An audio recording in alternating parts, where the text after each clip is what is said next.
Ever since the first IQ test was given in 1905, IQ, or intelligence quotient, has been one of the most talked about topics across the globe. Now, when you hear that term IQ, you might think about brain functions, what level of intelligence we have and how we measure up to those around us. But today we're going to talk about your relational IQ. And it has nothing to do with math or science. It has everything to do with how smart we are in our relationships.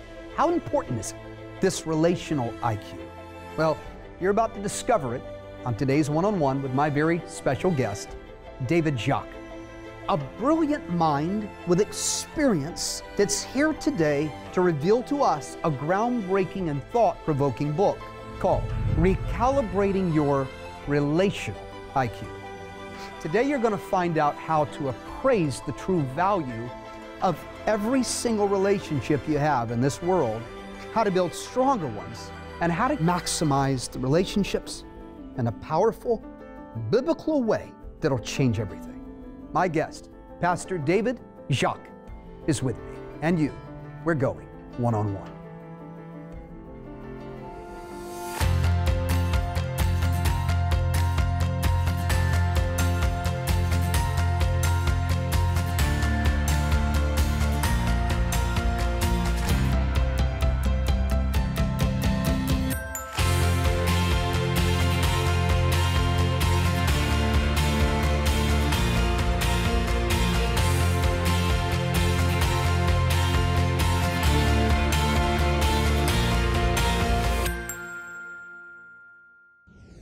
Pastor David Jacques, welcome to One-on-One. Thank you. It's an honor to have you. It's an honor to be here. So you're a senior pastor of The Kingdom Church in Orlando, Florida. Yes. Wow, man. You guys are doing some stuff down there. Beautiful city. Yeah. Not just Mickey Mouse alone. That's right. Now, Pastor David, firm believer in the importance of receiving an education, accomplished many academic achievements throughout his life. Listen to this: Bachelor of Science, Business Management, Associate Arts, Biblical Studies.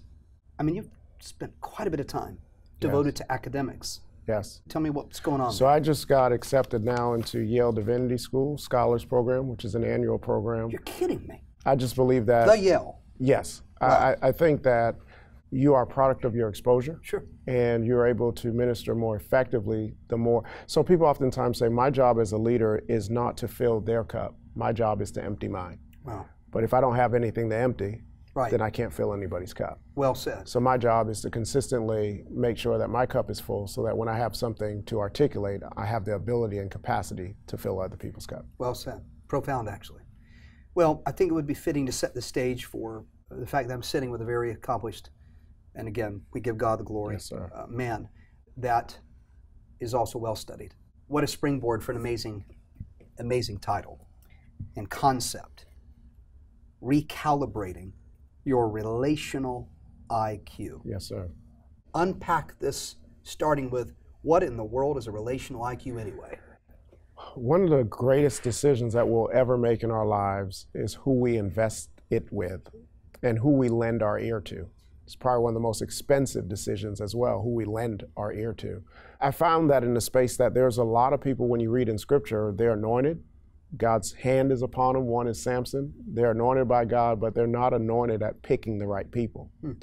And so I found that in the body of Christ, we do well in relational settings as far as marriage and dating, but we struggle and wrestle with how do we categorize people that we may need, but also may not necessarily like.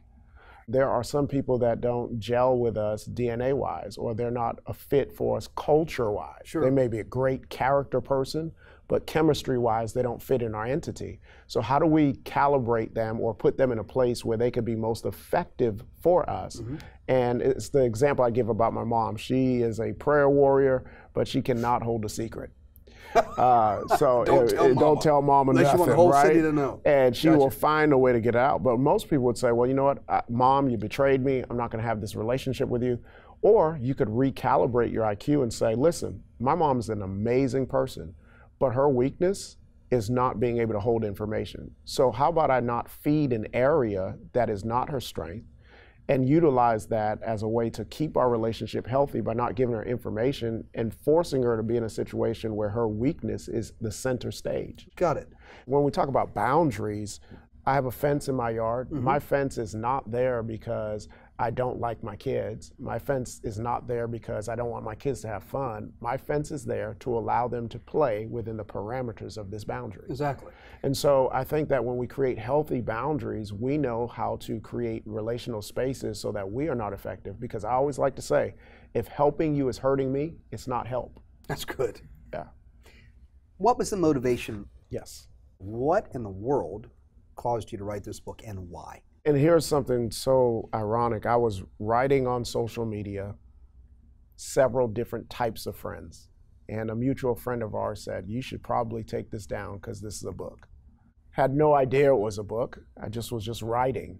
And I then took it down and just began to build some frameworks around it and some structure around it. And when we think about friends, because a lot of times when we move to Christendom, we hear a lot of people say, I love you. But what does that mean? In the Greek culture, each word for love had a different word. Sure. So you immediately knew what language or what term or context they were talking about. You knew what love they were referring to. Well, in our English language, we lose the emphasis of words. True. And so how do I have a relationship and how do I know what type of relationship I have? Because someone in the kingdom may say, this is my covenant brother. Well, what does that really mean? Yeah. So it helps people know where to place people and how to place them. Because you can't necessarily hurt me if I don't put you in the wrong place. Got it. Right? So I give this example about my barber. I went to him for 19 years and he used to cut my hair, and I decided to use another barber. And after a while, I realized when I was inviting him to different things that I wanted him to be a part of, he wouldn't come. And I realized the relationship ended when the transaction ended. I call that a transactional relationship. Sure. That the relationship was only healthy as long as there was a transaction being done. And if you understand that going in, you're not hurt by it because you understand that this is just a business relationship. Got it. Though we talked about sports, family, kids, at the end of the day, this was a transaction. Got it. Is understanding what relationships are significantly important? Very important. When you go to school, they teach you arithmetic, they teach you science, they teach you geography. They don't teach you relationships. And that is one of the greatest skills that you need to be successful in any endeavor. Yeah. One person says relationships are the currency of the earth. If you want to move anything forward, you don't necessarily need money. You need proper relationships. Wow. So then in understanding the importance of the relationships, you've written a book to what? Help us identify the kind of relationships we have, get them into the right perspective. Yes. It can I go as far as to say, and now how to, in the right way. Yes. Not manipulation. Yes. I know that's not what you're, but properly maximize and see the benefits of that amazing currency, the relationships we have. Yes. And when God is doing things in our world, he uses people. It's not always the package that we anticipated that he's going to use. So I must know how to properly use the people that God is sending in my life to get me to the place that he's designed for me to get to. Got it. He's not going to drive me there. A lot of times we're praying, God, I want furniture. God doesn't give us furniture. He gives us wood. And what we do with the wood determines what we have later on. And when God sends us relationships, we have to ask God for the discernment. Which one is supposed to go up on the mountain with me and which one's supposed to stay at the bottom but still supposed to be around me? Got it. All right, then before we dive too far in, I want to do a little exercise I Yes. sometimes do on the show, which is I want to do some personal inventory. There are some people watching that, because of hurts of the past, have decided they can't trust anybody. Right. And they're going through life, instead of recognizing what you talk about in your book, the value found in relationships, they have made a decision that relationships can't bring them anything except harm and discouragement and distress and struggle and to hold you down and to keep you back. And some of those relationships probably are just that way. But you're saying, no, you may not even realize how powerful you could be and how fast you could move forward if we were to look at those relationships perhaps a little differently. Yeah, if you are hurt by a person, I always say if you lose in life, don't lose the lesson. It's so important for us not to build walls. Sometimes we use walls to keep people out when we need to use gates. Wow. So we need to determine what we need to use in order to be effective in our relational context. So I think that's one of the greatest tricks of the enemy, is to get people so disconnected that they isolate themselves. Got it. That they feel that they are by themselves. And your voice sounds the loudest when you're in a closed space. It starts to echo to you, and you start to believe the things that you hear. Everybody's against me. But I believe that God has sent people in our world that are designed to get us to the place that we have in our heart, that we just don't know how to navigate that. Got it. Well said. Profound. Number 2. Let's move now to why this book is going to impact my life. Walk me through some pages. One of the great ones that I love is when we're talking about friends and foes. Life is filled with friends and filled with foes. And oftentimes we spend a lot of emphasis on talking about those that dislike us or are disengaged with us, that we miss out on the true opportunity that vision, if it's effective, it should do the speaking, not yourself. Say that again. Right? Vision, if it's effective, Scripture says, at the appointed time, the vision shall speak. If you're doing all the talking, that means your vision isn't loud enough. Wow. So we have to look at our relationships and understand that in life, you will have people who are engaged with you and who disengage with you. But I've found that, I'm a big sports guy, there are a lot of people who pay a lot of money to watch basketball players they don't like. Yeah. Yeah. They do not like this particular athlete, but they're spending thousands to watch this athlete. Because if you do your vision well enough, even your enemies will clap for you. Wow. Powerful. Does the book help us perhaps cultivate vision that's not there, or help mine out vision that God planted there? Yes, it helps you surround yourself with people who will help bring out of you what is in you. I think that within a seed, there's so many different capacities of a seed, but a seed is only as good as the environment that it's put in. Well said. Our friends are the environment that we put ourselves in that help us expose. Most people are not succeeding, not because they don't have a dream, but because they don't have enough relationships that expose them to what they have not seen. Wow, that's powerful. Powerful. 7 chapters in this book. Yes, sir. I'm going to rifle through some of them, and I want you to take me to a couple of places in this book that you say are the things that need to stand out in this time together. Relational boundaries, relational placement, types of relationships, when friends become foes, mentorship and millennials. Well, that's a big one. Yeah, it's a huge one. Circles of influence, chapter 6. And probably one that I'd go right to. Yes. And probably read first. Yes, mantles.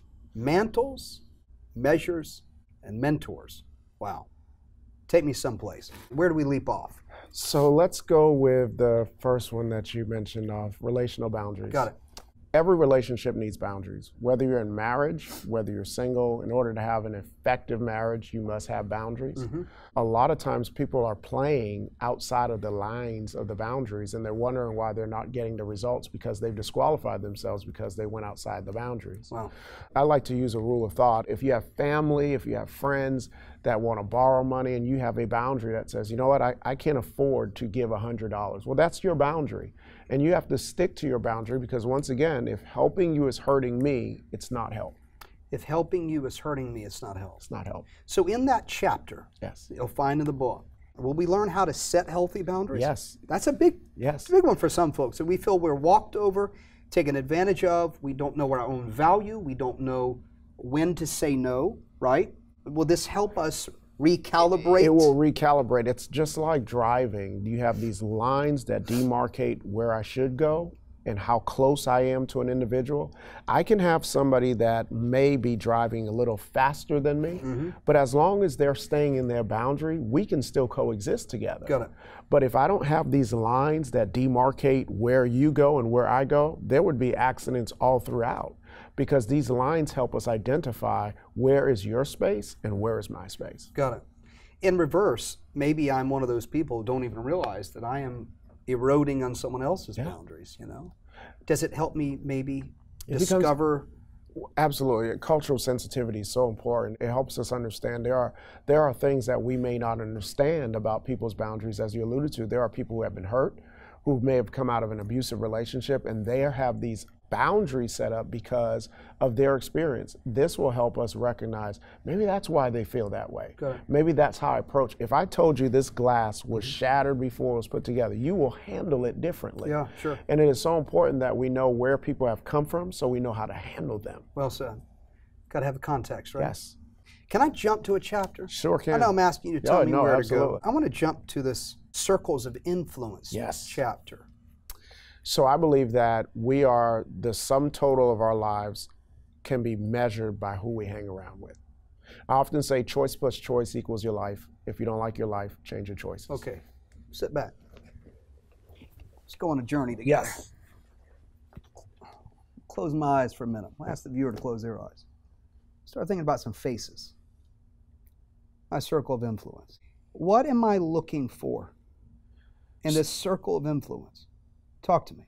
I always say you need the crowd. The crowd is important. That's where you have your social relationships, friends you go out with, because we need that. We need people that we engage with and that we just can let our hair down. That's just kind of where we socialize. We kind of hang. Got to see them occasionally. Yes, occasionally. They have maybe some values. They got some, maybe at the same basketball games we go to, or maybe same functions that we enjoy. They're acquaintances, maybe not really friends. Absolutely. Okay, but then there's this.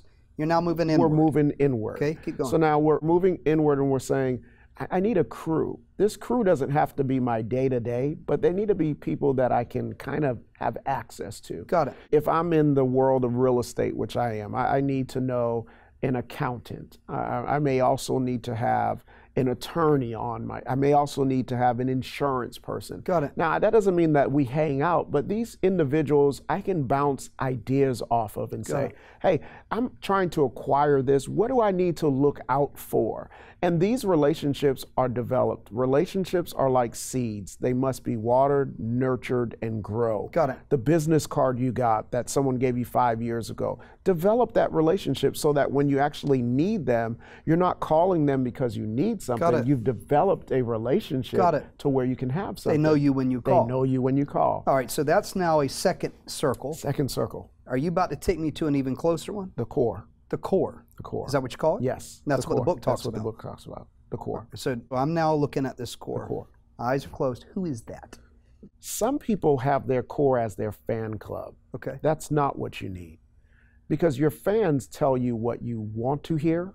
Your core tells you what you need to hear. And you know, sometimes leaders, not even just leaders, families, sometimes their greatest downfall is because they hang around people that are so familiar with them that they don't tell them the truth. I read that title and I thought, he's about to tell me the importance and value of my circle of influence. But man, it's so much more important. I've got to do some inspection of the core that surrounds me that can either pollute me, advance me, corrupt me, build me. So therefore, Pastor, could these folks in our core be the very thing keeping us back? Absolutely. I like to use a phrase from the gospel. I would rather love a Peter than fall in love with a Judas. The difference between the two, as one person once said, Peter had a bad day, Judas had a bad heart. Gosh. When we understand the distinctions of individuals, your character issue may be a character default, but it doesn't necessarily mean you're a bad person. Sure. Some people just have character issues, moral issues, but that doesn't make them a bad person. There are individuals that have a bad heart. Yeah. It doesn't matter how we try to dress them up, how close they get. So it's helping us making sure that we're not dispensing all of our energy into the wrong place. When we should have been loving the John, we're loving the Judas. Well, who would you say this book is for? What is the demographic profile, if you will, of the person who would read this book and find this book to be extremely helpful and beneficial in their life? I think it's beneficial for anybody because everybody journeys through relationships. It's not just picking friends. It's about also how to navigate through your marriage, how to navigate through your children. It's also about emotional health, because a lot of times we're not keeping relationships because we're not emotionally healthy. We oftentimes teach people that time heals all wounds, but time just teaches us how to deal with our pain. Yeah. It doesn't necessarily make us healthy. These are what the elements of the book talk about. It's not just a dating book. It's not just a friendship book. It's for visionaries. It's for pastors. It's for entrepreneurs. It's for those who are sitting on the final seasons of their life, and they're thinking about, who do I give this mantle to? Who do I pass this dream on to? Got it. And I think that it's very helpful in that context. I would imagine you got some case studies, if you will, testimonials. I bet you're hearing from some people that this book has been beneficial to them. Yes. They've seen impact as a result of it. Yeah, one young lady, she was really disconnected from her mother. Didn't have a good relationship with her, and it bled through her life. And a lot of times, whatever we don't confront today will confront us tomorrow. In the first chapter she read, she said, if I just would have did that 10 years ago, just knew how to just put my mother in a healthier category, our relationship would be so much more effective. Yeah. She went back and started now rekindling this relationship. And she knows now what areas not to navigate with mom. Because her mom used to be really hard on her because she did not go in the profession that she wanted her to. Because a lot of times when we don't do what our parents want us to do, because sometimes our parents want to vicariously live through us, right? So she understands, just don't talk about career, don't talk about jobs. We can talk about family, kids, life. But if I bring this conversation up, it leads us down a negative trajectory. Yeah. So it just helped motivate a relationship. And for leaders that are having a sea of people surrounding them and trying to figure out who really wants my heart and who really wants what I just have. Sure. It allows them to go through the process and discover, and allow them to even look through the chapter on mantles and measures and see how Elijah had to walk Elisha through to prove that he was faithful. Yeah. Faithfulness is not in just what we say, but it's sticking around after everyone has left. That's very good. What are you looking to see happen in the life of the believer that's watching this program right now? And I want you to look them dead in the eyes.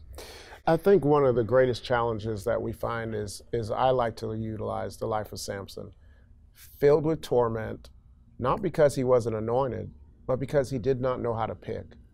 And this book is going to help you learn how to pick. If you read the study of Samson, the story of Samson, his father was very meticulous about the choice of person he involved himself with.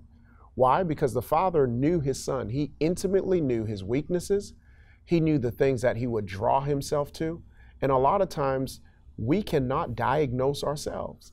And this book will help be the medicine to you to help diagnose some of the areas that you're not aware of. Because sometimes we are our greatest kryptonite, and we don't always see our blind spots. And this book is going to help illuminate some of the blind spots that you've had, and it'll also rekindle some of the areas of relationships that you had that you just need to mature, steward, and grow. Wow. Pastor, thank you for being with us today. Thank you. It's my pleasure and honor. You're a smart guy. Thank you. Really smart. And this is a really smart book, but something tells me it's a book that is easy to understand. Yes, sir. Because it sounds very practical, and I love the word you used, illuminate. It sounds like this book is going to illuminate things about relationships we did not know, we did not understand. But to be taught the value of capitalizing upon, in the right way, relationships that could advance us forward in our health, advance us forward in our job, advance us forward in our emotional state, advance us forward financially. That's a book worth reading. Yes. And that's an understanding worth getting. Yes. And sometimes you have to learn, relearn, and unlearn. Well said. Thanks again. Thank you. May God richly bless you. Don't go away. Got some very important stuff to tell you about right after my announcer. He's going to share with you a bundle we've put together about recalibrating your relational IQ, but also about getting you onto the path to discover the greatest days of your life, and they're right ahead of you. Watch this. We'll be right back. You've heard of IQ, you know, intelligence quotient, the measure of how smart you are. A high IQ is the predictor of life success, right? Wrong. There is a different IQ that determines your happiness and joy in life. Just listen. Recalibrating your relational IQ. Yes, sir. What in the world is a relational IQ anyway? When you go to school, they teach you arithmetic, they teach you science, they teach you geography. They don't teach you relationships. And when God is doing things in our world, He uses people. So I must know how to properly use the people that God is sending in my life to get me to the place that He's designed for me to get to. Got it. On today's revealing one-on-one episode, you heard from world-renowned relationship guru, Pastor David S. Jacques, as he described how your relational IQ is important for your total well-being. You only got to experience a little over 20 minutes of this fresh kingdom voice, but there is so much more you need to get from today's program. Call or go online now to get your hands on Pastor David's brand new book, Recalibrating Your Relational IQ. In this groundbreaking work, Pastor David breaks down years of study on what relational IQ is, how to determine your relational IQ, and most importantly, how to develop your relational IQ to its maximum potential. If you want to land that new job, find your soulmate, bond with your kids, or just build quality friendships, mastering relationships is critical, and this book tells you exactly how to do it. But wait, there's more! The anointing was so strong on Pastor David in the one-on-one studios, Damon invited him to stay and record an exclusive video training session designed to take you deeper and explain how to put the right value on life-giving relationships and how to stay away from ones that kill you slowly. If you call right now, Damon will include this DVD teaching along with the book. This video cannot be found in stores or online. It's exclusive only to you, our one-on-one family. And there's even more. Respond in the next 10 minutes and Damon will also include the complete and unedited interview with Pastor David. Imagine almost an hour of advice from someone who has helped hundreds improve their relational IQ. It's like free relationship therapy. This amazing 3-part relationship system would usually retail for over $100, but not on one-on-one. Now you can get this entire system, the book, and both DVDs for not $85, not $65, but for your low love gift of only $45. Respond right now and get yours while supplies last. Don't wait, you won't regret this small investment that'll reap a great harvest. That's Pastor David's new book, Recalibrating Your Relational IQ, the exclusive training DVD, and the uncut interview for just $45. And when you call, also ask the operators how you can get Pastor David's complete relationship life course added to your order. Pastor, you did an entire audio series that really was the foundation Yes. behind this book being created. Yes. This is a very big topic that if you can allow Pastor to help you unpack and let this information take residency, I'll tell you, God's going to do something big. These incredible life-changing resources are not available anywhere else for this price, and supplies are limited. Ministry partners are standing by, so call now.